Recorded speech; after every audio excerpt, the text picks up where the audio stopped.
ਮੈਨੂੰ ਹਰ ਮਰਦ ਪ੍ਰਧਾਨ ਜਿਹੜੀ ਸੋਚ ਆ ਉਸ ਚੀਜ਼ ਤੋਂ ਮੈਨੂੰ ਬਹੁਤ ਨਫ਼ਰਤ ਆ ਮਰਦ ਪ੍ਰਧਾਨ ਸੋਚ ਤੋਂ। ਮੈਂ ਵੀ ਬੋਲਦੀ ਆ, ਆਪਾਂ ਹਮੇਸ਼ਾ ਬੋਲਦੇ ਆ ਕਿ ਜਿਹੜੀਆਂ ਔਰਤਾਂ ਨੇ ਉਹ ਕਾਨੂੰਨ ਦੀ ਦੁਰਵਰਤੋਂ ਆ ਬੜੇ ਵਧੀਆ ਤਰੀਕੇ ਨਾਲ ਅੱਜ ਕੱਲ੍ਹ ਕਰੀ ਜਾਂਦੀਆਂ ਨੇ। ਸਿਰਫ ਔਰਤਾਂ ਹੀ ਨਹੀਂ ਸ਼ੋਸ਼ਣ ਦਾ ਸ਼ਿਕਾਰ ਹੁੰਦੀਆਂ, ਸ਼ੋਸ਼ਣ ਦਾ ਸ਼ਿਕਾਰ ਮਰਦ ਵੀ ਹੁੰਦੇ ਨੇ।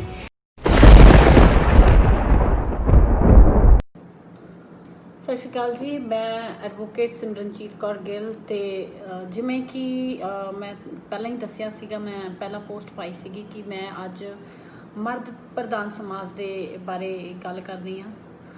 ਮੈਂ ਹਮੇਸ਼ਾ ਆਪਣੀ ਜ਼ਿੰਦਗੀ ਦੇ ਵਿੱਚ, ਆਪਣੀ ਪ੍ਰੈਕਟਿਸ ਦੇ ਵਿੱਚ ਜਾਂ ਆਪਣੇ ਸਮਾਜਿਕ ਜਿਹੜੇ ਕੰਮ ਨੇ ਉਹਨਾਂ ਦੇ ਵਿੱਚ ਮੈਂ ਕਦੇ ਵੀ ਜੈਂਡਰ ਬਾਇਸਡ ਨਹੀਂ ਹੋਈ। ਮੈਂ ਜੇ ਕੁੜੀਆਂ ਦੇ ਹੱਕਾਂ ਦੀ ਗੱਲ ਕੀਤੀ ਆ ਤਾਂ ਜਿੱਥੇ ਕੁੜੀਆਂ ਕਾਨੂੰਨ ਦੀ ਦੁਰਵਰਤੋਂ ਕਰਦੀਆਂ ਨੇ ਮੈਂ ਉਹਨਾਂ ਦੇ ਵਿਰੁੱਧ ਵੀ ਖੜੀ ਹੋਈ ਹਾਂ ਹਮੇਸ਼ਾ ਹੀ। ਜੋ ਮੇਰਾ ਅਸੂਲ ਰਿਹਾ ਤੇ ਇਹ ਅਸੂਲ ਹਮੇਸ਼ਾ ਰਹੇਗਾ ਹੀ, ਕਿਉਂਕਿ ਮੇਰੀ ਜੋ ਸੋਚ ਆ ਉਹ ਕਹਿੰਦੀ ਆ ਕਿ ਚਾਹੇ ਅਸੀਂ ਕਿੰਨੀਆਂ ਵੀ ਤਕਲੀਫਾਂ ਝੱਲੀਆਂ ਹੋਣ, ਬੀਇੰਗ ਅ ਗਰਲ ਮੈਂ ਜਾਂ ਹੋਰ ਕੁੜੀਆਂ ਨੇ ਬਹੁਤ ਕੁਝ ਫੇਸ ਕੀਤਾ ਹੋਵੇ ਜੋ ਸਮਾਜ ਦੇ ਵਿੱਚ ਅੱਗੇ ਆ ਕੇ ਕੁਝ ਕਰਨਾ ਚਾਹੁੰਦੀਆਂ ਨੇ ਜਾਂ ਕਰ ਰਹੀਆਂ ਨੇ। ਪਰ ਗੱਲ ਇਹ ਹੁੰਦੀ ਆ ਕਿ ਜਦ ਤੱਕ ਸਾਡੀ ਜਿਹੜੀ ਇਹ ਸੋਚ ਆ ਔਰਤ ਬਨਾਮ ਮਰਦ ਤੇ ਮਰਦ ਬਨਾਮ ਵਰਸਸ ਔਰਤ ਰਹੂਗੀ, ਉਨੀ ਦੇਰ ਤੱਕ ਸਾਡੇ ਸਮਾਜ ਦਾ ਜਿਹੜਾ ਹੈਗਾ ਆ ਨਾ ਤਾਂ ਉਹ ਸੁਧਾਰ ਹੋਣਾ ਆ ਤੇ ਸਮਾਜ ਨੇ ਨਿਘਾਰ ਵੱਲ ਹੀ ਜਾਣਾ ਆ। ਜੋ ਮੇਰਾ ਆਪਣਾ ਜੋ ਪਰਸਨਲ ਐਕਸਪੀਰੀਅੰਸ ਵੀ ਹੈਗਾ ਆ ਤੇ ਜੋ ਮੇਰੀ ਆਪਣੀ ਸੋਚ ਵੀ ਹੈਗੀ ਆ। ਤੇ ਮੈਨੂੰ ਹਰ ਮਰਦ ਪ੍ਰਧਾਨ ਜਿਹੜੀ ਸੋਚ ਆ ਉਸ ਚੀਜ਼ ਤੋਂ ਮੈਨੂੰ ਬਹੁਤ ਨਫ਼ਰਤ ਆ ਮਰਦ ਪ੍ਰਧਾਨ ਸੋਚ ਤੋਂ। ਗੱਲ ਆ ਕਿ ਮੈਂ ਵੀ ਬੋਲਦੀ ਆ, ਆਪਾਂ ਹਮੇਸ਼ਾ ਬੋਲਦੇ ਆ ਕਿ ਜਿਹੜੀਆਂ ਔਰਤਾਂ ਨੇ ਉਹ ਕਾਨੂੰਨ ਦੀ ਦੁਰਵਰਤੋਂ ਆ ਬੜੇ ਵਧੀਆ ਤਰੀਕੇ ਨਾਲ ਅੱਜ ਕੱਲ੍ਹ ਕਰੀ ਜਾਂਦੀਆਂ ਨੇ। ਉਹਦੇ ਵਿੱਚ ਇਸ ਵਾਰ ਜਿਹੜਾ ਟੌਪਿਕ ਆ ਉਹ ਖਾਸ ਕਰਕੇ ਮਰਦਾਂ ਦੇ ਜਿਹੜੇ ਹੱਕ ਆ ਉਹਨਾਂ ਨੂੰ ਲੈ ਕੇ ਰੱਖਿਆ ਗਿਆ ਆ, ਜਿਹਦੇ ਵਿੱਚ ਅਸੀਂ ਮਰਦਾਂ ਦੇ ਜੋ ਅਧਿਕਾਰ ਨੇ ਉਹਨਾਂ ਦੇ ਬਾਰੇ ਗੱਲ ਕਰਨੀ ਆ। ਕਿਉਂਕਿ ਸਿਰਫ ਔਰਤਾਂ ਹੀ ਨਹੀਂ ਸ਼ੋਸ਼ਣ ਦਾ ਸ਼ਿਕਾਰ ਹੁੰਦੀਆਂ, ਸ਼ੋਸ਼ਣ ਦਾ ਸ਼ਿਕਾਰ ਮਰਦ ਵੀ ਹੁੰਦੇ ਨੇ। ਪਰ ਅੱਜ ਜੋ ਮੇਰਾ ਟੌਪਿਕ ਆ ਉਹ ਸਿਰਫ ਪਿਓਰ ਫੈਮਿਨਿਸਟ ਹੈਗਾ ਆ, ਫੈਮਿਨਿਜ਼ਮ ਦੇ ਉੱਤੇ ਆਧਾਰਿਤ ਆ। ਮੈਂ ਸਿਰਫ ਤੇ ਸਿਰਫ ਅੱਜ ਉਹ ਗੱਲ ਕਰਨੀ ਆ ਕਿ ਆਪਣਾ ਜਿਹੜਾ ਸਮਾਜ ਆ ਇਹ ਜਿੰਨਾ ਵੀ ਕਹਿ ਲਓ ਕਿ ਜਿੰਨਾ ਮਰਜ਼ੀ ਮਾਡਰਨ ਹੋ ਜੇ, ਪਰ ਜਿਹੜੀ ਸਾਡੀ ਸਮਾਜ ਦੀ ਜਿਹੜੀ ਸੋਚ ਆ ਇਹ ਜਦ ਤੱਕ ਨਹੀਂ ਬਦਲੇਗੀ ਨਾ, ਜਦ ਤੱਕ ਇਹ ਔਰਤ ਨੂੰ ਬਰਾਬਰੀ ਦਾ ਹੱਕ, ਸਾਡੇ ਸਮਾਜ ਦੀ ਜਿਹੜੀ ਤਰਾਸਦੀ ਆ ਉਹ ਹੈ ਕਿ ਜਾਂ ਤਾਂ ਔਰਤ ਨੂੰ ਦੇਵੀ ਬਣਾ ਦਿੰਦੇ ਨੇ ਜਾਂ ਪੈਰ ਦੀ ਜੁੱਤੀ ਰੱਖਦੇ ਨੇ। ਇਹਨੂੰ ਕਦੇ ਵੀ ਜੋ ਬਰਾਬਰੀ ਦਾ ਅਸਲ ਹੱਕਦਾਰ ਔਰਤ ਹੈ, ਜੋ ਬਰਾਬਰੀ ਮਿਲਣੀ ਚਾਹੀਦੀ ਆ, ਉਹ ਕਦੇ ਨਹੀਂ ਮਿਲੀ ਹੈਗੀ। ਮੈਂ ਵੀ ਇਹ ਚੀਜ਼ਾਂ ਮੈਂ ਤਾਂ ਬੋਲਦੀ ਹਾਂ ਕਿਉਂਕਿ ਮੈਂ ਖੁਦ ਇਹ ਚੀਜ਼ਾਂ ਫੇਸ ਕੀਤੀਆਂ ਨੇ। ਮੈਂ ਖੁਦ ਹਰ ਟਾਈਮ ਹਰ ਦਿਨ ਇਸ ਚੀਜ਼ ਦੇ ਨਾਲ ਜੂਝਦੀ ਹਾਂ, ਇਸ ਚੀਜ਼ ਦੇ ਨਾਲ ਸਟਰਗਲ ਕਰਦੀ ਹਾਂ। ਬੀਇੰਗ ਅ ਗਰਲ ਜਿੰਨੀਆਂ ਚੀਜ਼ਾਂ ਮੈਂ ਫੇਸ ਕੀਤੀਆਂ ਨੇ, ਮਤਲਬ ਸ਼ਾਇਦ ਹੀ ਉਹ ਜੇ ਮੈਂ ਮੁੰਡਾ ਹੁੰਦੀ ਮੈਨੂੰ ਫੇਸ ਕਰਨੀਆਂ ਪੈਂਦੀਆਂ। ਪਰ ਇਸ ਚੀਜ਼ ਦੇ ਵਿੱਚ ਵੀ ਕੋਈ ਸ਼ੱਕ ਨਹੀਂ ਕਿ ਬੀਇੰਗ ਅ ਫੀਮੇਲ ਮੈਨੂੰ ਜਿੰਨੀਆਂ ਓਪਰਚੁਨਿਟੀਜ਼ ਮਿਲੀਆਂ ਨੇ ਸ਼ਾਇਦ ਬੀਇੰਗ ਅ ਮੇਲ ਮੈਨੂੰ ਨਾ ਮਿਲਦੀਆਂ, ਇਹਦੇ ਵਿੱਚ ਵੀ ਕੋਈ ਡਾਊਟ ਨਹੀਂ ਹੈਗਾ। ਹਾਂ, ਕਈ ਲੋਕ ਬੋਲ ਦਿੰਦੇ ਆ ਕਿ ਜੋ ਵੀ ਅੱਜ ਦਾ ਕਾਨੂੰਨ ਆ, ਹੁਣ ਮੈਂ ਦੋ ਚੀਜ਼ਾਂ ਤੇ ਚਾਨਣਾ ਪਾਉਂਗੀ ਕਿ ਚੱਲਦਾ ਕੀ ਆ ਕਿ ਪੁਰਾਣੇ ਟਾਈਮ ਤੋਂ ਚੱਲਦਾ ਆ ਰਿਹਾ ਆ ਜੋ ਮਰਦ ਪ੍ਰਧਾਨ ਸਾਡੀ ਜਿਹੜੀ ਸੁਸਾਇਟੀ ਸੀਗੀ, ਜਿਹੜੀ ਪੈਟਰੀਆਰਕੀਕਲ ਸੁਸਾਇਟੀ ਜਿਹਨੂੰ ਅਸੀਂ ਬੋਲਦੇ ਆ, ਇਹਦੇ ਵਿੱਚ ਸ਼ੁਰੂ ਤੋਂ ਹੀ ਕੀ ਰਿਹਾ ਆ ਕਿ ਮਰਦ ਪ੍ਰਧਾਨ ਰਿਹਾ ਸਮਾਜ। ਸਾਡੇ ਜਸਟ ਸਪੋਜ਼ ਜਦੋਂ ਵਿਆਹ ਹੋਣਾ ਆ, ਵਿਆਹ ਹੋ ਕੇ ਕੁੜੀ ਦੇ ਸਰਨੇਮ ਦੇ ਪਿੱਛੇ ਮੁੰਡੇ ਦਾ ਸਰਨੇਮ ਲੱਗਦਾ ਹੈ, ਇਹ ਸਾਡੀ ਮਰਦ ਪ੍ਰਧਾਨ ਸੋਚ ਕਰਕੇ ਆ। ਕੁੜੀ ਵਿਆਹ ਕੇ ਪੇਕੇ ਛੱਡ ਕੇ ਸਹੁਰੇ ਘਰ ਹੀ ਜਾਊਗੀ, ਇਹ ਮਰਦ ਪ੍ਰਧਾਨ ਹੀ ਆ ਸੁਸਾਇਟੀ। ਠੀਕ, ਮੈਂ ਹਮੇਸ਼ਾ ਇੱਕ ਡਾਇਲੋਗ ਬੋਲਦੀ ਹੁੰਦੀ ਆ ਜੋ ਸੱਚ ਆ। ਠੀਕ, ਇਹ ਮੇਰਾ ਡਾਇਲੋਗ ਲੋਕਾਂ ਨੂੰ ਚੁਭਦਾ ਵੀ ਆ ਕਿ ਮੈਂ ਕਰਾਂ ਨਹੀਂ ਤੂੰ, ਮੈਂ ਤੁਮ ਕਰੋ ਤੋ ਰਾਸ ਲੀਲਾ, ਹਮ ਕਰੇ ਤੋ ਕਰੈਕਟਰ ਢੀਲਾ। ਜੇ ਮਰਦ ਕਿਸੇ ਔਰਤ ਦੇ ਨਾਲ ਘੁੰਮਦਾ ਹੈ ਉਹਦੀ ਟੌਰ ਬਣਦੀ ਹੈ, ਤੇ ਜੇ ਕਿਸੇ ਕੁੜੀ ਨੇ ਮਰਦ ਨੂੰ ਨੋਰਮਲ ਤਰੀਕੇ ਨਾਲ ਵੀ ਬੁਲਾ ਲਿਆ ਤੇ ਉਹਦਾ ਕਰੈਕਟਰ ਜਿਹੜਾ ਹੈਗਾ ਉਹ ਢਿੱਲਾ ਹੋ ਜਾਂਦਾ ਆ। ਲੋਕ ਸੋਚਦੇ ਆ ਕਿ ਕੁੜੀ ਕਿੱਦਾਂ, ਮਤਲਬ ਜੋ ਆਪਣੀ ਸੋਚ ਆ ਲੋਕਾਂ ਦੀ। ਤੇ ਅਨਡਾਊਟਡਲੀ ਇਹਦੇ ਵਿੱਚ ਕੋਈ ਸ਼ੱਕ ਨਹੀਂਗਾ ਕਿ ਜਦ ਤੱਕ ਸਾਡੀ ਜਿਵੇਂ ਗੱਡੀ ਦੇ ਪਹੀਏ ਹੁੰਦੇ ਆ, ਹਮੇਸ਼ਾ ਬੋਲਦੀ ਆ ਕਿ ਗੱਡੀ ਦੇ ਪਹੀਏ ਆ ਨਾ ਜਿਹੜੇ, ਉਹ ਬਰਾਬਰ ਨਹੀਂ ਹੋਣਗੇ ਉਨੀ ਦੇਰ ਤੱਕ ਜ਼ਿੰਦਗੀ ਦੀ ਗੱਡੀ ਆ ਜਿਹੜੀ ਉਹ ਬਰਾਬਰ ਨਹੀਂ ਚੱਲਣੀ ਹੈਗੀ। ਮੈਂ ਇਹ ਚੀਜ਼ਾਂ ਕਿਉਂ ਬੋਲਦੀ ਹਾਂ, ਹੁਣ ਛੋਟੀਆਂ ਛੋਟੀਆਂ ਮੈਂ ਐਗਜ਼ਾਮਪਲਸ ਕੋਟ ਕਰੂੰਗੀ। ਜ਼ਿਆਦਾ ਤਾਂ ਇੱਕ ਤਾਂ ਹੁਣੀ ਭੈਣ ਹਰਜੀਤ ਬਡਰੁੱਖਾ ਆ, ਉਹਦੀ ਗੱਲ ਹੋ ਰਹੀ ਆ। ਉਹਨਾਂ ਦੀ ਕੋਈ ਵੀਡੀਓ ਸੀਗੀ ਜਿਹਦੇ ਵਿੱਚ ਉਹਨਾਂ ਨੇ ਯੂਕੇ 'ਚ ਜਿਹੜੀਆਂ ਕੁੜੀਆਂ ਪ੍ਰੋਬਲਮ ਫੇਸ ਕਰ ਰਹੀਆਂ ਨੇ ਉਹਨਾਂ ਦੇ ਬਾਰੇ ਉਹਨਾਂ ਨੇ ਬਿਆਨ ਕੀਤਾ ਸੀਗਾ। ਕਾਫੀ ਪੁਰਾਣੀ ਵੀਡੀਓ ਸੀਗੀ ਜਿਹਨੂੰ ਮੀਡੀਆ ਨੇ ਪੋਸਟ ਕਰਤਾ, ਤੇ ਹੁਣ ਉਹ ਥੋੜੇ ਦਿਨ ਪਹਿਲਾਂ ਕਿਸੇ ਦੀ ਉਹ ਸੇਵਾ ਕਰ ਰਹੇ ਸੀਗੇ, ਰਾਸ਼ਨ ਪਹੁੰਚਾ ਰਹੇ ਸੀ। ਸਾਨੂੰ ਇਹੋ ਜਿਹੀ ਧੀ ਭੈਣ ਨੂੰ ਸਲੂਟ ਕਰਨਾ ਚਾਹੀਦਾ ਆ ਕਿ ਜਿਹੜੀ ਯੂਕੇ ਵਰਗੀ ਯੂਕੇ ਇੱਕ ਹੋਰ ਕੰਟਰੀ 'ਚ ਜਾ ਕੇ ਵੀ ਹੋਰ ਜਿਹੜੀਆਂ ਉੱਥੇ ਦੀਆਂ ਕੁੜੀਆਂ ਨੇ ਉਹਨਾਂ ਦੀਆਂ ਮੁਸ਼ਕਲਾਂ ਹੱਲ ਕਰ ਰਹੀ ਆ। ਉਹ ਕੁੜੀ, ਉਹ ਹਰਜੀਤ ਬਡਰੁੱਖਾ ਭੈਣ, ਉਹ ਲੋਕਾਂ ਦੀਆਂ ਜਿਹੜੀਆਂ ਮੁਸ਼ਕਲਾਂ ਆ ਉਹਨਾਂ ਨੂੰ ਹੱਲ ਕਰ ਰਹੀ ਹੈ। ਉੱਥੇ ਜਿਹੜੀਆਂ ਕੁੜੀਆਂ ਉਹਨੂੰ ਅਪਰੋਚ ਕਰਦੀਆਂ ਨੇ ਉਹਨਾਂ ਦੀ ਸਪੋਰਟ ਕਰ ਰਹੀ ਹੈ, ਪਰ ਨਾਲ ਦੀ ਨਾਲ ਮਾਪਿਆਂ ਨੂੰ ਇਹ ਚੀਜ਼ ਸਮਝਾਉਣ ਦੀ ਕੋਸ਼ਿਸ਼ ਉਹਨੇ ਕੀਤੀ ਕਿ ਧੀਆਂ ਨੂੰ ਕੱਲੀਆਂ ਨੂੰ ਉੱਥੇ ਨਾ ਭੇਜੋ। ਹਾਂ ਠੀਕ ਆ, ਮੈਂ ਉਹਦੀ ਉਸ ਸਟੇਟਮੈਂਟ ਨਾਲ ਨਹੀਂ ਸਹਿਮਤ ਸੀ। ਮੈਂ ਉਹਨੂੰ ਵੀ ਬੋਲਿਆ, ਮੈਂ ਕਿਹਾ ਭੈਣੇ ਦੇਖ, ਤੇਰਾ ਹਸਬੈਂਡ ਚੰਗਾ ਜਾਂ ਡਜ਼ਨਟ ਮੀਨ ਕਿ ਹਰੇਕ ਦਾ ਘਰ ਵਾਲਾ ਚੰਗਾ ਹੋਵੇਗਾ। ਠੀਕ, ਹਰਜੀਤ ਭੈਣ ਨੇ ਇਹ ਗੱਲ ਬੋਲੀ ਕਿ ਧੀਆਂ ਦਾ ਵਿਆਹ ਕਰਕੇ ਉੱਥੇ ਭੇਜ ਦੋ, ਠੀਕ ਹੈ, ਬਾਹਰ ਜੇ ਭੇਜਣਾ ਹੈ ਉਹਨਾਂ ਨੂੰ ਕੱਲੀਆਂ ਨਾ ਭੇਜੋ। ਖੈਰ ਇਸ ਚੀਜ਼ ਨਾਲ ਮੈਂ ਸਹਿਮਤ ਨਹੀਂ ਹੈਗੀ। ਜੇ ਧੀਆਂ ਨੂੰ ਕਿਤੇ ਵੀ ਆ, ਧੀਆਂ ਨੂੰ ਮੁੰਡਿਆਂ ਦੇ ਬਰਾਬਰ ਸਮਝ ਕੇ ਚੱਲੋ। ਜੇ ਧੀਆਂ ਉੱਥੇ, ਕਈ ਕਹਿੰਦੇ ਆ ਕਿ ਧੀਆਂ ਜਿਸਮ ਫਰੋਸ਼ੀ ਦੇ ਧੰਦੇ ਕਰਨ ਨੂੰ ਮਜਬੂਰ ਹੋ ਜਾਂਦੀਆਂ ਨੇ, ਠੀਕ, ਤਾਂ ਮੈਂ ਇਹੋ ਜਿਹੇ ਮਰਦਾਂ ਨੂੰ ਜਾਣਦੀ ਹਾਂ ਜੋ ਖੁਦ ਉਹ ਵੀ ਜਿਸਮ ਫਰੋਸ਼ੀ ਦਾ ਧੰਦਾ ਕਰਦੇ ਨੇ। ਸੋ ਗੱਲ ਇਹ ਆ ਕਿ ਅਸੀਂ ਕੰਮ ਕੀ ਕਰਨਾ ਆ। ਸਾਡਾ ਗੱਲ ਹੈ ਕਿ ਸਾਨੂੰ ਧੀਆਂ ਨੂੰ ਹਿੰਮਤ ਦੇਣੀ ਚਾਹੀਦੀ ਹੈ ਕਿ ਜੇ ਤੁਸੀਂ ਇਕੱਲੇ ਚੱਲੇ ਹੋ, ਠੀਕ ਹੈ ਜੀ, ਜੇ ਤੁਸੀਂ ਇਕੱਲੇ ਚੱਲੇ ਹੋ ਤਾਂ ਤੁਹਾਨੂੰ ਮਾਪਿਆਂ ਦੀ ਸਪੋਰਟ ਦੀ ਲੋੜ ਆ। ਮਾਪੇ ਤੁਹਾਨੂੰ ਭੇਜ ਰਹੇ ਆ ਧੀਆਂ ਨੂੰ, ਇਹ ਨਾ ਕਹੋ ਕਿ ਉਹਨਾਂ ਦਾ ਵਿਆਹ ਕਰਕੇ ਭੇਜ ਦਿਓ। ਉੱਥੇ ਮੈਂ ਸਹਿਮਤ ਨਹੀਂ ਸੀ, ਪਰ ਭੈਣ ਨੇ ਹਾਲਾਤ ਦੱਸੇ ਆ। ਉਹ ਕਰੋਨਾ ਕਰਕੇ ਹਰ ਜਗ੍ਹਾ ਤੇ ਸੇਮ ਹਾਲਾਤ ਨੇ। ਇਹ ਸਿਰਫ ਉੱਥੇ ਦੇ ਹਾਲਾਤ ਨਹੀਂ, ਇਹ ਹਰ ਜਗ੍ਹਾ ਦੇ ਹਾਲਾਤ ਨੇ, ਚਾਹੇ ਉਹ ਇੰਡੀਆ ਦੀ ਕੰਡੀਸ਼ਨ ਹੋਵੇ, ਚਾਹੇ ਫਿਰ ਉਹ ਯੂਕੇ ਦੀ ਕੰਡੀਸ਼ਨ ਹੋਵੇ, ਚਾਹੇ ਕਿਸੇ ਵੀ ਜਗ੍ਹਾ ਦੀ ਕੰਡੀਸ਼ਨ ਹੋਵੇ। ਸੋ ਪਰ ਲੋਕਾਂ ਨੇ ਭੈਣ ਨੂੰ ਬੜਾ ਪੁੱਠਾ ਸਿੱਧਾ ਬੋਲਿਆ, ਕਿਉਂਕਿ ਮੈਂ ਉਹਨੂੰ ਬੜਾ ਪਰਸਨਲੀ ਜਾਣਦੀ ਆ। ਮੈਨੂੰ ਤਾਂ ਹੀ ਫੀਲ ਹੋਇਆ, ਮੈਂ ਕੱਲ ਦੀ ਬੜੀ ਡਿਸਅਪਾਇੰਟਡ ਜੀ ਹੋਈ, ਤੇ ਮੇਰੀ ਹਰਜੀਤ ਨਾਲ ਵੀ ਤੇ ਉਹਨਾਂ ਦੇ ਹਸਬੈਂਡ ਆ ਨਿਸ਼ਾਨ ਭਾਜੀ, ਉਹਨਾਂ ਨਾਲ ਵੀ ਗੱਲ ਹੋਈ, ਤੇ ਵੀ ਉਹਨਾਂ ਦੇ ਨਾਲ ਜੋ ਵੀ ਮਤਲਬ ਲੋਕਾਂ ਨੇ ਜਿਹੜੇ ਘਟੀਆ ਲੋਕ ਆ, ਤੇ ਮੈਂ ਉਸ ਭੈਣ ਨੂੰ ਵੀ ਤੇ ਮੈਂ ਹਰੇਕ ਨੂੰ, ਈਵਨ ਅਮਨਦੀਪ ਕੋਟਕਪੂਰਾ ਵੀ ਦੇਖ ਰਹੇ ਆ, ਇਹਨਾਂ ਦੇ ਨਾਲ ਵੀ ਇਹਨਾਂ ਨੂੰ ਵੀ ਦੱਬਣ ਦੀ ਬਹੁਤ ਜ਼ਿਆਦਾ ਕੋਸ਼ਿਸ਼ ਕੀਤੀ ਆ। ਜਿੰਨੀਆਂ ਕੁ ਕੁੜੀਆਂ ਵੀ ਫਰੰਟ ਤੇ ਆ ਕੇ ਕੁਝ ਚੰਗਾ ਕਰਕੇ ਬੋਲਦੀਆਂ ਨੇ ਉਹਨਾਂ ਦੀ ਆਵਾਜ਼ ਨੂੰ ਦੱਬਣ ਦੀ ਕੋਸ਼ਿਸ਼ ਕੀਤੀ ਜਾਂਦੀ ਆ। ਮੇਰੀ ਐਗਜ਼ਾਮਪਲ ਤੁਹਾਡੇ ਸਾਹਮਣੇ ਹੀ ਆ। ਸੋ ਮੈਂ ਆਪਣੀ ਉਹਨਾਂ ਭੈਣਾਂ ਨੂੰ ਇਹੀ ਗੱਲ ਕਹਿਣਾ ਚਾਹੂੰਗੀ ਕਿ ਇਹ ਮਰਦ ਪ੍ਰਧਾਨ ਸਮਾਜ ਆ, ਤੇ ਜੇ ਇਹਦੇ ਵਿੱਚ ਅਸੀਂ ਆਪਣੀ ਐਗਜ਼ਿਸਟੈਂਸ ਬਣਾਈ ਰੱਖਣੀ ਆ ਤੇ ਅਸੀਂ ਜਿਹੜੇ ਕੰਮ ਕਰਨੇ ਆ ਤਾਂ ਸਾਡਾ ਜਿਹੜਾ ਨਿਸ਼ਾਨਾ ਆ ਉਹ ਸਿੱਧਾ ਹੋਣਾ ਚਾਹੀਦਾ। ਸਾਨੂੰ ਇਹ ਪਰਵਾਹ ਨਹੀਂ ਕਰਨੀ ਚਾਹੀਦੀ ਕਿ ਕਿੱਥੇ ਸਾਡੇ ਬਾਰੇ ਕੌਣ ਬੋਲਦਾ ਆ। ਮੈਂ ਇੱਕ ਐਗਜ਼ਾਮਪਲ ਦਊਂਗੀ ਕਿ ਜਦੋਂ ਕੁੜੀ ਪੈਦਾ ਹੁੰਦੀ ਆ, ਪਹਿਲਾ ਵਿਤਕਰਾ ਤਾਂ ਘਰ ਦੇ ਵਿੱਚ ਹੀ ਪੈਦਾ ਹੋ ਜਾਂਦਾ ਕਿ ਜੇ ਇੱਕ ਮੁੰਡਾ ਆ ਤੇ ਇੱਕ ਕੁੜੀ ਆ ਤਾਂ ਮੁੰਡੇ ਨੂੰ ਖਾਣ ਨੂੰ ਪਹਿਨਣ ਨੂੰ ਜ਼ਿਆਦਾ ਵਧੀਆ ਮਿਲੂਗਾ, ਧੀ ਨੂੰ ਘੱਟ ਮਿਲੂਗਾ। ਇਹ ਸਾਡੇ ਸਮਾਜ ਦੇ ਵਿੱਚ ਹੁੰਦਾ ਆ, ਚਾਹੇ ਕੋਈ ਮੰਨੇ ਚਾਹੇ ਨਾ ਮੰਨੇ। ਇਹ ਚੀਜ਼ਾਂ ਦੇਖੀਆਂ ਹੋਈਆਂ ਨੇ, ਪਰਖੀਆਂ ਹੋਈਆਂ ਚੀਜ਼ਾਂ ਨੇ, ਠੀਕ। ਤੇ ਇਹ ਵਿਤਕਰਾ ਖੁਦ ਮਾਂ ਕਰਦੀ ਆ, ਪਿਓ ਨਹੀਂ ਕਰਦਾ। ਇਹ ਔਰਤ ਦੀ ਦੁਸ਼ਮਣ ਔਰਤ ਇਸੇ ਲਈ ਬੋਲ ਦਿੰਦੇ ਆ ਕਿਉਂਕਿ ਔਰਤ ਖੁਦ ਔਰਤ ਨੂੰ ਦਬਾਉਣ ਤੇ ਤੁਲ ਜਾਂਦੀ ਆ। ਫਿਰ ਜਦੋਂ ਕੁੜੀਆਂ ਥੋੜਾ ਜਿਹਾ ਅੱਗੇ ਵਧਣ ਦੀ ਕੋਸ਼ਿਸ਼ ਕਰਦੀਆਂ ਨੇ, ਪੜ੍ਹਦੀਆਂ ਲਿਖਦੀਆਂ ਨੇ, ਤਾਂ ਫਿਰ ਹਮੇਸ਼ਾ ਪ੍ਰੈਫਰ ਇਹ ਕੀਤਾ ਜਾਂਦਾ ਹੈ ਕਿ ਜੇ ਮੁੰਡਾ ਤੇ ਕੁੜੀ ਦੋਨੋਂ ਪੜ੍ਹ ਰਹੇ ਆ ਤੇ ਮੁੰਡੇ ਨੂੰ ਪੜ੍ਹਾਈ ਦੇ ਜ਼ਿਆਦਾ ਮੌਕੇ ਦੇ ਦਿੱਤੇ ਜਾਣ, ਕੁੜੀ ਨੂੰ ਨਾ ਦਿੱਤੇ ਜਾਣ। ਕੁੜੀ ਦੇ ਵਿਆਹ ਦੀ ਫਿਕਰ ਪਹਿਲਾਂ ਪੈ ਜਾਂਦੀ ਆ। ਇਹ ਇਸ ਜਗ੍ਹਾ ਦੇ ਅੱਜ ਕੱਲ ਮੈਂ ਉਹ ਸੰਸਥਾਵਾਂ ਦਾ ਕਦੇ ਵੀ ਸਪੋਰਟ ਨਹੀਂ ਕਰਦੀ ਹੈਗੀ। ਚਲੋ ਇਹ ਮੇਰੀ ਆਪਣੀ ਬੀਇੰਗ ਆ ਫੀਮੇਲ, ਮੇਰੀ ਇਹ ਸੋਚ ਆ। ਜਿਹੜੇ ਕੁੜੀਆਂ ਦੇ ਵਿਆਹ ਕਰਦੇ ਨੇ, ਮੈਂ ਕਹਿੰਦੀ ਆ ਕਿ ਤੁਸੀਂ ਕੁੜੀਆਂ ਦੇ ਵਿਆਹ ਕਰਨ ਨਾਲੋਂ ਕੁੜੀਆਂ ਦੀ ਪੜ੍ਹਾਈ ਦੇ ਉੱਤੇ ਖਰਚਾ ਜ਼ਿਆਦਾ ਕਰ ਦਿਓ। ਉਹਨਾਂ ਨੂੰ ਇੰਨੇ ਕੁ ਕੈਪੇਬਲ ਬਣਾ ਦਿਓ ਕਿ ਆਪਣੇ ਪੈਰਾਂ ਤੇ ਖੜੀਆਂ ਹੋ ਜਾਣ, ਤੇ ਵਿਆਹ ਤਾਂ ਆਪਣੇ ਆਪ ਵੀ ਹੋ ਜਾਂਦੇ ਨੇ।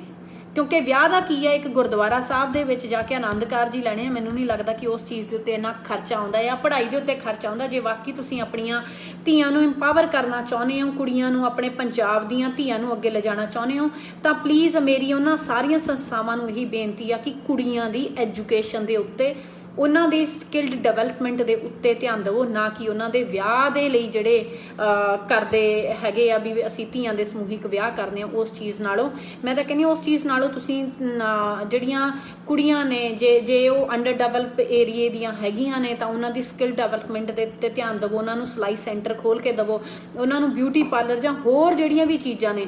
ਹੁਣੀ ਮੈਂ ਇੱਕ ਵੀਡੀਓ ਸ਼ੇਅਰ ਕੀਤੀ ਆ, ਇੱਕ ਇੰਟਰਵਿਊ ਆ, ਛੋਟੀ ਜੀ ਕੁੜੀ ਆ ਅਮਨਦੀਪ ਕੌਰ ਜਿਹੜੀ ਬਾਹਰ ਜਾ ਸਕਦੀ ਸੀ ਪਰ ਉਹਨੇ ਖੇਤੀ ਕੀਤੀ, ਉਹ ਖੇਤੀ ਕਰ ਰਹੀ ਆ, ਆਪਦੇ ਫਾਦਰ ਦੀ ਸਪੋਰਟ ਕਰ ਰਹੀ ਆ। ਇਹੋ ਜਿਹੀਆਂ ਕੁੜੀਆਂ ਨੂੰ ਮੋਟੀਵੇਟ ਕੀਤਾ ਜਾਵੇ। ਜਿਹੜੀਆਂ ਕੁੜੀਆਂ ਚੰਗਾ ਕੰਮ ਕਰਦੀਆਂ ਨੇ ਸਮਾਜ ਦੇ ਵਿੱਚ ਉਹਨਾਂ ਨੂੰ ਬਾਗੀ ਕਹਿ ਦਿੱਤਾ ਜਾਂਦਾ ਆ, ਬਲਕਿ ਉਹਨਾਂ ਨੂੰ ਅੱਗੇ ਵਧਾਇਆ ਜਾਵੇ।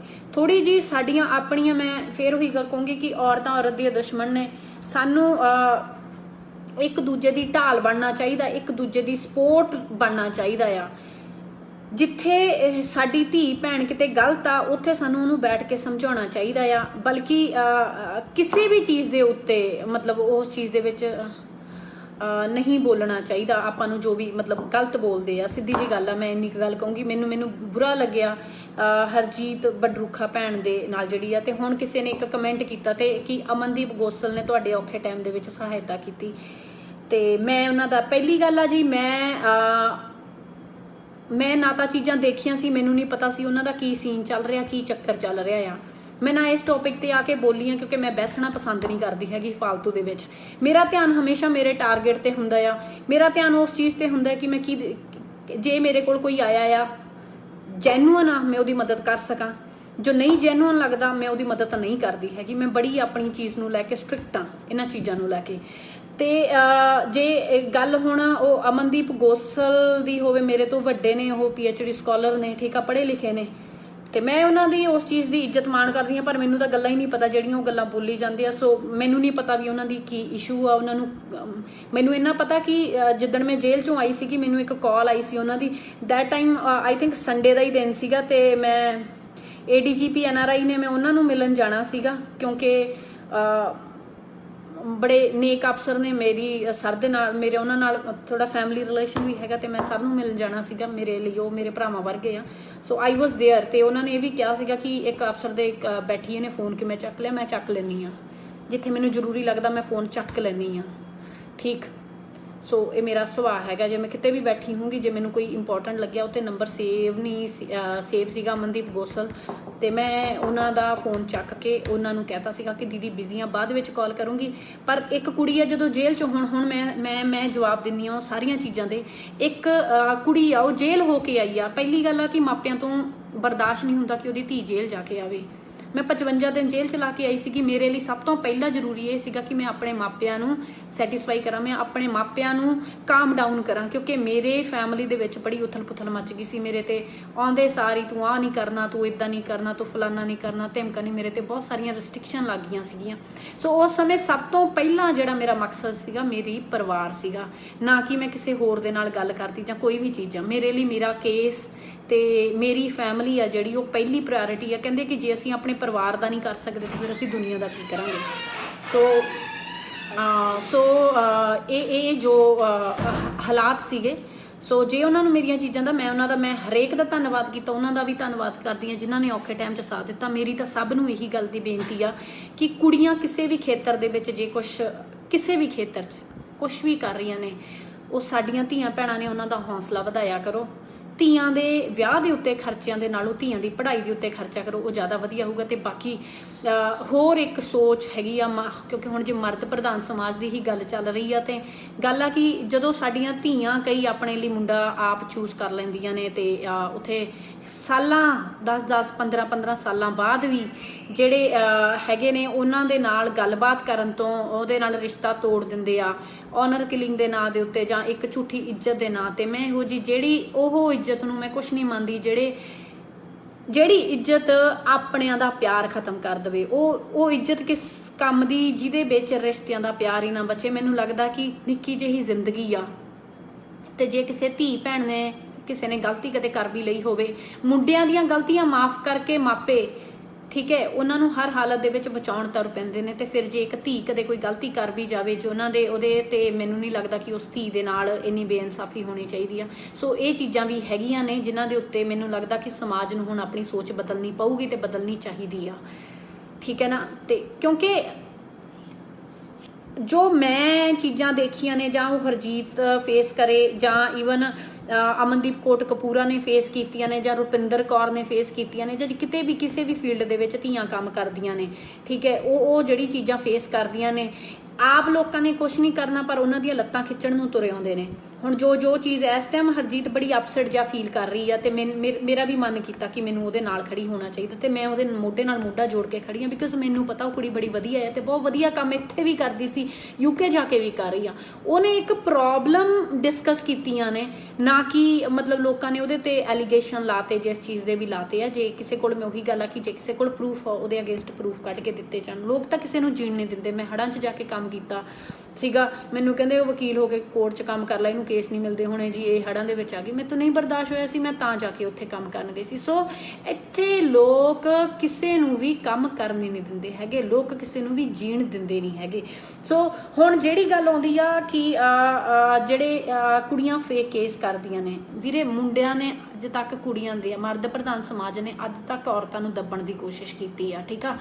ਤੇ ਹੁਣ ਉਹ ਕਿਸੇ ਨਾ ਕਿਸੇ ਤਰੀਕੇ ਨਾਲ ਕਾਨੂੰਨ ਨੇ ਜਿਹੜੇ ਇਹ ਕਾਨੂੰਨ ਦਿੱਤੇ ਆ, ਚਾਹੇ ਉਹ ਔਰਤਾਂ ਦੇ ਹੱਕ ਦਾ ਕਾਨੂੰਨ ਹੋਵੇ, ਚਾਹੇ ਉਹ SC ST ਐਕਟ ਦਲਿਤਾਂ ਦੇ ਹੱਕ ਦਾ ਕਾਨੂੰਨ ਹੋਵੇ, ਉਸ ਕਾਨੂੰਨ ਦੀ ਦੁਰਵਰਤੋਂ ਵੀ ਉਸੇ ਤਰੀਕੇ ਨਾਲ ਹੋਊਗੀ। ਕਿਉਂਕਿ ਦਲਿਤਾਂ ਨੂੰ ਸ਼ੁਰੂ ਤੋਂ ਮੈਂ ਮਾਈਂਡ ਕਿਉਂ ਨਹੀਂ ਕੀਤਾ, ਮੈਨੂੰ ਕਈ ਲੋਕਾਂ ਨੇ, ਹੁਣ ਮੈਂ ਨਾਲ ਥੋੜੀ ਜਿਹੀ ਡਾਇਵਰਟ ਕਰਦੀ ਹਾਂ ਗੱਲ, ਮੈਂ ਮਾਈਂਡ ਕਿਉਂ ਨਹੀਂ ਕੀਤਾ ਜਦੋਂ ਮੈਨੂੰ ਲੋਕਾਂ ਨੇ ਕਿਹਾ ਕਿ ਤੇਰੇ ਉੱਤੇ SC ST ਕਮਿਊਨਿਟੀ ਨੇ ਪਰਚਾ ਕੀਤਾ, ਤੈਨੂੰ ਤੇ ਇਹਨਾਂ ਦੀ ਮਦਦ ਨਹੀਂ ਕਰਨੀ ਚਾਹੀਦੀ, ਤੂੰ ਜੱਟਾਂ ਦਾ ਆ ਕੇ ਜੱਟਾਂ ਦੇ ਆਵਾਜ਼ 'ਚ।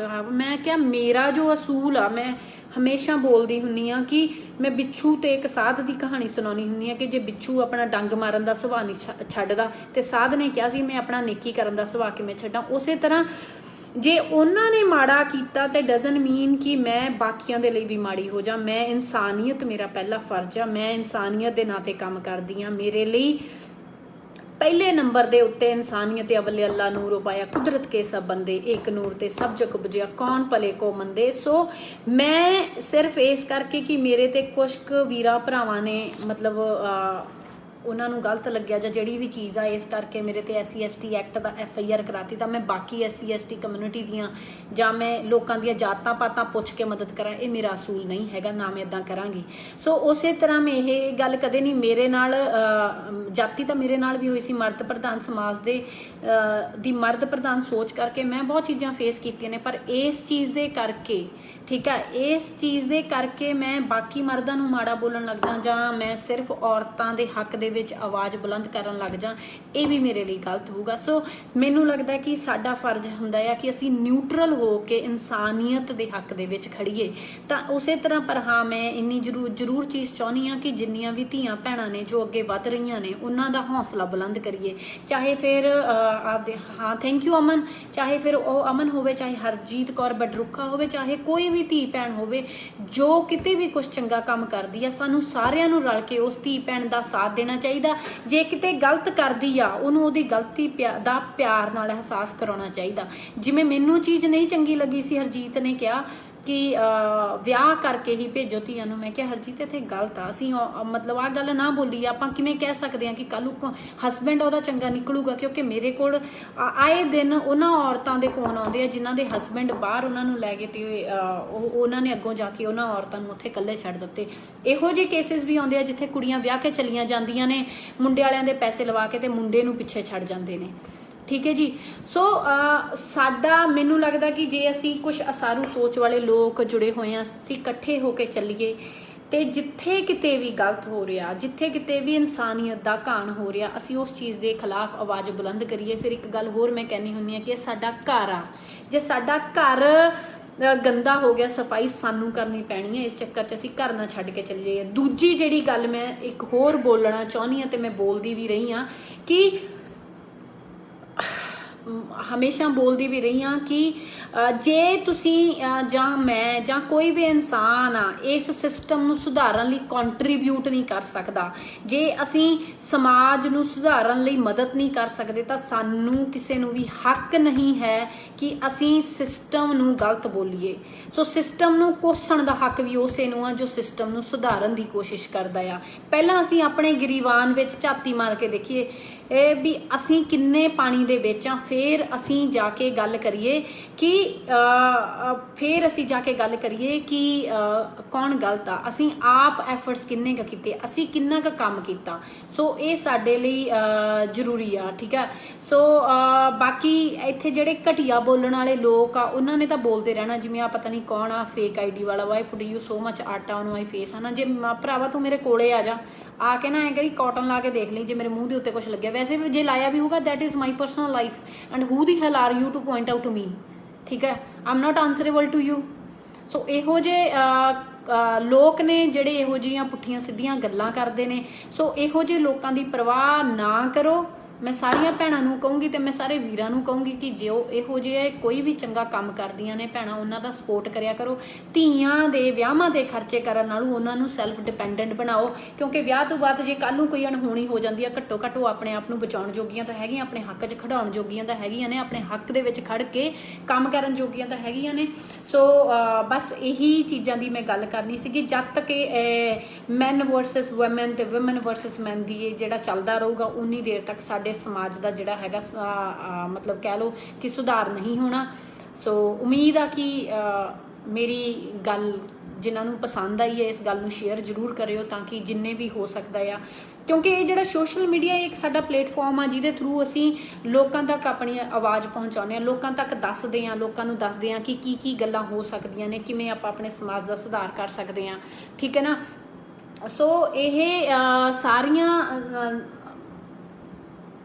ਸੋਸ਼ਲ ਮੀਡੀਆ ਇੱਕ ਬਹੁਤ ਵਧੀਆ ਪਲੇਟਫਾਰਮ ਆ ਜਿੱਥੋਂ ਅਸੀਂ ਆਪਣੀ ਆਵਾਜ਼ ਬੁਲੰਦ ਕਰ ਸਕਦੇ ਹਾਂ। ਸੋ ਮੈਨੂੰ ਉਮੀਦ ਆ ਕਿ ਇਸ ਚੀਜ਼ ਦਾ ਅਸੀਂ ਸਹੀ ਤਰੀਕੇ ਨਾਲ ਯੂਜ਼ ਕਰਾਂਗੇ। ਬਾਕੀ ਜੋ ਗਲਤ ਤਰੀਕੇ ਨਾਲ ਯੂਜ਼ ਕਰਦਾ ਉਹਨਾਂ ਨੂੰ ਮੈਨੂੰ ਲੱਗਦਾ ਕਿ ਕਰਨ ਦੇਣਾ ਚਾਹੀਦਾ ਹੈ। ਸਾਨੂੰ ਉਹ ਜਿਹੇ ਭੌਂਕਣ ਵਾਲੇ ਕੁੱਤਿਆਂ ਦੀ ਪਰਵਾਹ ਨਹੀਂ ਕਰਨੀ ਚਾਹੀਦੀ। ਮੈਂ ਸਾਰੀਆਂ ਭੈਣਾਂ ਨੂੰ ਇਹ ਕਹੂੰਗੀ ਕਿ ਜਦੋਂ ਅਸੀਂ ਅੱਗੇ ਵੱਧਦੇ ਹਾਂ ਤਾਂ ਰਾਹ ਦੇ ਵਿੱਚ ਠੋਕਰਾਂ ਆਉਂਦੀਆਂ। ਪਹਿਲਾਂ ਜਦੋਂ ਅਸੀਂ ਤੁਰਨ ਦੀ ਕੋਸ਼ਿਸ਼ ਕਰਦੇ ਹਾਂ ਸਾਡੇ ਰਾਹ ਨੂੰ ਰੋਕਿਆ ਜਾਂਦਾ ਆ, ਤੇ ਜਦੋਂ ਸਾਡੇ ਰਾਹ ਨੂੰ ਰੋਕਿਆ ਜਾਂਦਾ, ਰਾਹ ਨੂੰ ਰੋਕਣ ਦੀ ਕੋਸ਼ਿਸ਼ ਹੁੰਦੀ ਆ, ਉਹ ਸਾਡੀਆਂ ਲੱਤਾਂ ਖਿੱਚੀਆਂ ਜਾਂਦੀਆਂ ਨੇ, ਸਾਨੂੰ ਬਦਨਾਮ ਕੀਤਾ ਜਾਂਦਾ ਆ, ਸਾਨੂੰ ਕਰੈਕਟਰਲੈਸ ਬੋਲਿਆ ਜਾਂਦਾ ਆ, ਸਾਨੂੰ ਕਿਸੇ ਨਾ ਕਿਸੇ ਦੇ ਨਾਲ ਜੋੜਿਆ ਜਾਂਦਾ ਆ। ਜੇ ਅਸੀਂ ਉਹ ਚੀਜ਼ ਵੀ ਪਾਰ ਕਰ ਲੈਂਦੇ ਹਾਂ, ਫਿਰ ਸਾਨੂੰ ਇੱਕ ਬਾਗੀ ਹੋਣ ਦਾ ਖਿਤਾਬ ਦੇ ਦਿੱਤਾ ਜਾਂਦਾ, ਜੋ ਖਿਤਾਬ ਮੈਨੂੰ ਮਿਲਿਆ ਹੋਇਆ ਕਿ ਬੜੀ ਬਾਗੀ ਆ। ਮੈਨੂੰ ਕਹਿ ਦਿੰਦੇ ਆ ਇਹਦਾ ਤਾਂ ਔਖਾ ਆ, ਇਹ ਅਨਪ੍ਰੈਡਿਕਟੇਬਲ ਆ, ਮਿਸਲੀਡਡ ਮਿਜ਼ਾਈਲ ਆ। ਮੈਂ ਵੀ ਉਹ ਸਾਰੀਆਂ ਚੀਜ਼ਾਂ ਆਪਣੇ ਸਿਰ ਦੇ ਉੱਤੇ ਸਹਿਨੀ ਆ। ਕੋਈ ਗੱਲ ਨਹੀਂ, ਜਿਹੜੇ ਬੋਲਦੇ ਆ ਲੈਟ ਦੈਮ ਪਾਕ, ਕੁੱਤਿਆਂ ਦਾ ਕੰਮ ਹੁੰਦਾ ਭੌਂਕਣਾ, ਉਹਨਾਂ ਨੂੰ ਭੌਂਕਣ ਦਿੱਤਾ ਜਾਵੇ, ਆਪਣਾ ਨਿਸ਼ਾਨਾ ਸਹੀ ਰੱਖੀਏ। ਸੋ ਉਮੀਦ ਆ ਕਿ ਸਮਾਜ ਜਿੰਨਾ ਕੁ ਵੀ ਕੋਸ਼ਿਸ਼ ਅਸੀਂ ਕਰਦੇ ਰਵਾਂਗੇ ਤੇ ਇਸ ਚੀਜ਼ ਤੋਂ ਸੇਧ ਲੈਣਗੇ। ਤੇ ਜੇ ਕੁਝ ਗਲਤ ਬੋਲਿਆ ਗਿਆ ਹੋਵੇ ਮਾਫ ਕਰਿਓ, ਤੇ ਗੁੱਸੇ ਗਿਲੇ ਮਿਟਾ ਕੇ ਮੈਨੂੰ ਲੱਗਦਾ ਕਿ ਇਨਸਾਨੀਅਤ ਪਹਿਲੇ ਨੰਬਰ ਤੇ, ਸਾਨੂੰ ਇਨਸਾਨੀਅਤ ਲਈ ਖੜਨਾ ਚਾਹੀਦਾ। ਸਤਿ ਸ਼੍ਰੀ ਅਕਾਲ ਜੀ। ਸਿੱਖ ਧਰਮ ਦੀ ਹਰ ਗਤੀਵਿਧੀ ਅਤੇ ਗੁਰਬਾਣੀ ਵਾਸਤੇ ਹੁਣੇ ਸਬਸਕ੍ਰਾਈਬ ਕਰੋ ਗੁਰਬਾਣੀ ਅਖੰਡ ਬਾਣੀ ਅਤੇ ਨੋਟੀਫਿਕੇਸ਼ਨਸ ਵਾਸਤੇ ਬੈਲ ਨੂੰ ਰਿੰਗ ਕਰੋ।